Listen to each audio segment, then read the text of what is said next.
Le regard du sage. Bienvenue sur ces petites vidéos qui vont t'aider à développer ta sagesse à travers le principe de la métaphore et de l'analogie. La métaphore est fréquemment employée dans les traditions anciennes pour nous faire comprendre des concepts difficiles, pour répondre à des questions profondes à travers des symboles. La nature y est souvent prise pour support. Sache que l'on reconnaît une vérité universelle au fait que celle-ci se confirme à tous les niveaux de la création. Si ce n'est pas le cas, on parlera alors de vérité relative. Aujourd'hui, je te propose de réfléchir à la question: de quoi avons-nous besoin pour être en parfait équilibre? Pour cela, je vais prendre comme support les arbres, ces êtres magnifiques qui embellissent notre vie, l'entretiennent, la protègent. Quand on sait les regarder, les arbres nous apprennent beaucoup de choses. En voici un. Prends quelques instants pour ressentir ce que cet arbre t'inspire.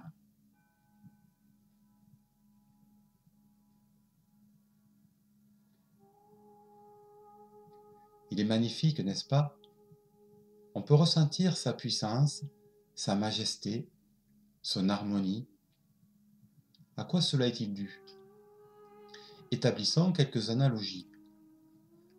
Premièrement, tu peux remarquer que ses racines sont profondes, que le sol se compose d'une bonne terre fertile, que le tronc est bien droit et que les branches se déploient dans toutes les directions. Quelle correspondance pouvons-nous faire avec nous-mêmes?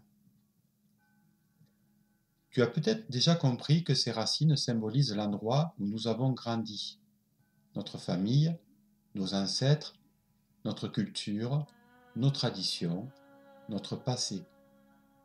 Plus nos racines sont profondes, plus nous pouvons nous appuyer sur ce qui représente notre passé pour nous tenir debout.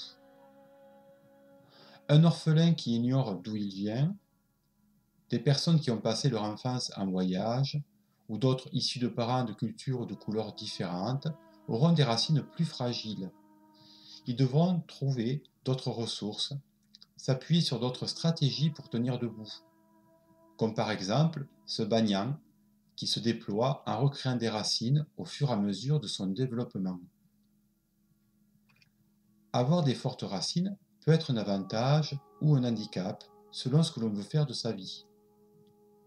Si la famille est trop présente dans notre vie, elle peut retenir notre envol et nous pourrions avoir du mal à nous séparer d'elle, à la quitter, à nous déraciner. Si notre passé ancestral est trop lourd, il peut nous peser tout au long de notre vie. De notre côté, quand nos racines sont saines, nous pouvons compter sur elles dans la tourmente de la vie. Nous savons qui nous sommes, d'où nous venons et sur qui nous pouvons compter. La terre qui nourrit nos racines représente la qualité d'amour que nous avons reçue au cœur de cette famille et de nos ancêtres. Quand le sol est rocailleux, les racines restent petites, peu profondes. Cela veut dire que notre passé a été difficile. La souplesse de la terre a été remplacée par la dureté du caillou. L'amour a été peu présent. La profondeur de la terre sous notre tronc nous indique à quel niveau nos ancêtres ont commencé à se comporter avec amour. Était-ce au niveau de nos parents, de nos grands-parents, de nos arrière-grands-parents? Si, par exemple, nos racines de gauche reposent sur du rocher et nos racines droites plongent dans la terre, cela nous indique qu'il y a eu de l'amour du côté du père, mais pas de la mère.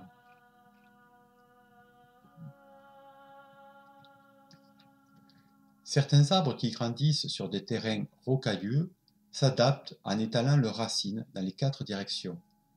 Cela les rend stables pour s'élever, mais ils restent fragiles par temps de tempête.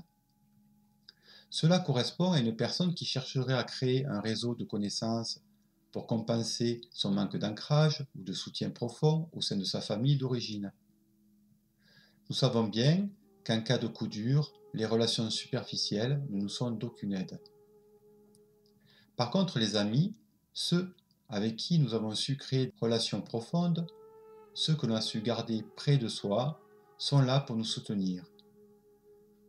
Ces amis sont représentés par les arbres qui nous entourent et sur lesquels nous pouvons nous appuyer par grand vent. C'est leur proximité qui nous protège. Nos racines représentent aussi nos valeurs profondes et notre confiance en soi. Le tronc, à présent, représente lui ton centre, ton caractère. Es-tu droit comme un sapin, solide comme un chêne, élancé comme un hêtre, accueillant comme un cerisier, souple comme un bambou, envoûtant comme un eucalyptus ou tortueux comme un saule? Quel type d'arbre es-tu?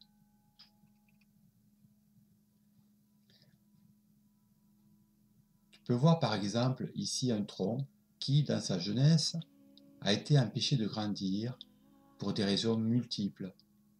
Peut-être est-ce le poids de notre arbre qui l'aurait porté, une influence extérieure, un traumatisme. Heureusement, ce poids a cessé à un certain âge et l'arbre a retrouvé sa direction naturelle d'évolution. Ici, on observe que tous les arbres sont tortueux d'une manière anormale. On peut y sentir l'influence du terrain qui rend l'arbre malade, mais qui malgré tout essaye de monter vers le ciel.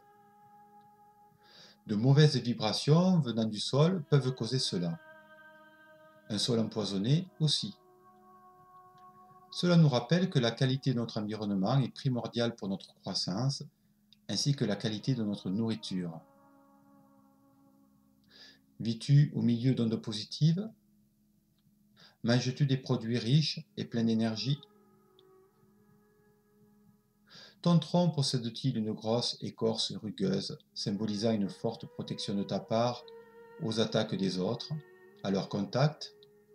Ou as-tu une écorce mince et lisse, symbolisant une confiance aimante à ton environnement, une recherche de caresses?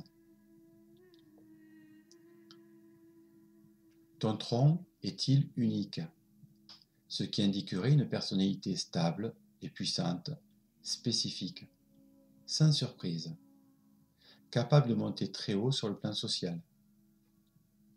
Mais cela indiquerait aussi un manque d'ouverture à la compréhension des autres, une faible tolérance à ce qui t'est étranger.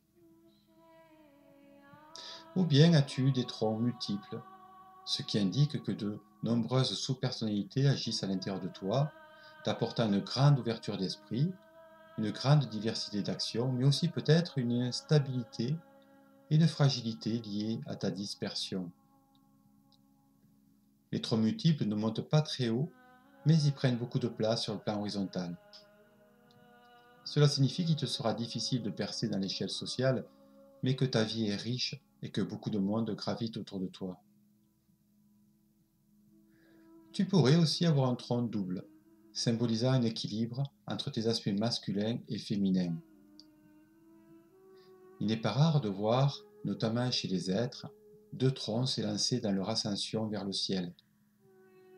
Cela dénote une belle complicité entre tes deux parties, une sorte d'androgynie qui te rend autonome.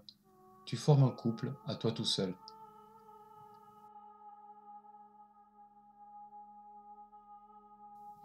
Après le tronc, passons aux branches. Celles-ci symbolisent ton déploiement social, ce que tu offres aux autres, les directions et domaines dans lesquels tu donnes ton temps. Tes branches partent-elles dans toutes les directions d'une manière équilibrée, ce qui suppose que tu te préoccupes autant de ta vie professionnelle, de ta vie spirituelle, de ta vie sociale et physique que de ta vie familiale? Ou toutes tes branches vont-elles dans la même direction, obligeant ton tronc à supporter cette tension, ce déséquilibre? Ce qui suppose que toute ton attention se focalise dans un seul domaine, comme ceux qui passent leur vie à travailler ou à s'occuper des autres. Diversifier ces centres d'intérêt est gage d'équilibre, car si tu venais à en perdre un, tu aurais toujours les autres pour t'exprimer. Les branches sont aussi les racines du ciel. Ces racines sont des racines de l'esprit. Celles-ci nous rendent plus libres que nos racines terrestres. Quelqu'un qui se sent avant tout un enfant de l'univers, un enfant de la source originelle de vie, porte ses racines avec lui. Il peut se sentir chez lui partout où il va. Ces enfants-là ont du mal à s'ancrer dans la terre, ils n'ont pas d'ambition sur le plan terrestre. Leur vision du monde reste spirituelle.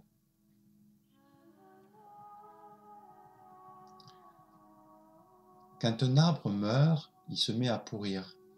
C'est parce qu'il a perdu ses feuilles ou ses racines. Ces feuilles représentent son avenir. C'est grâce à elles qu'il récupère l'énergie du soleil pour, à travers lui, nourrir la terre qui le nourrit à son tour.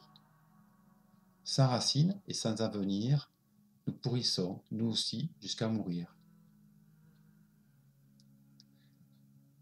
Quand une branche se coupe à l'occasion d'une tempête ou d'un choc, et que la plaie reste béante, l'eau de pluie va s'infiltrer petit à petit pourrir l'arbre sur pied. De même, quand un traumatisme ou un choc n'est pas soigné, celui-ci va petit à petit te ronger de l'intérieur à travers une émotion spécifique. Il est donc important de soigner chacune de nos plaies, qu'elles soient physiques ou psychiques. Certains arbres très généreux se font parasiter par une autre espèce, comme le gui ou le lierre. Celui-ci va utiliser la sève de l'arbre pour se nourrir et l'envahir peu à peu jusqu'à l'assécher.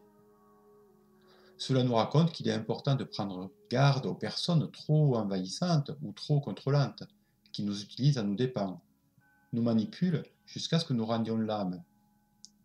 Sache préserver ton énergie.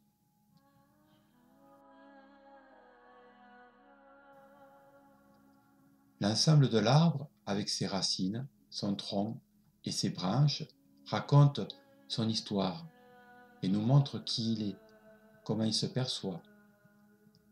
Vit-il seul, en haut d'une colline?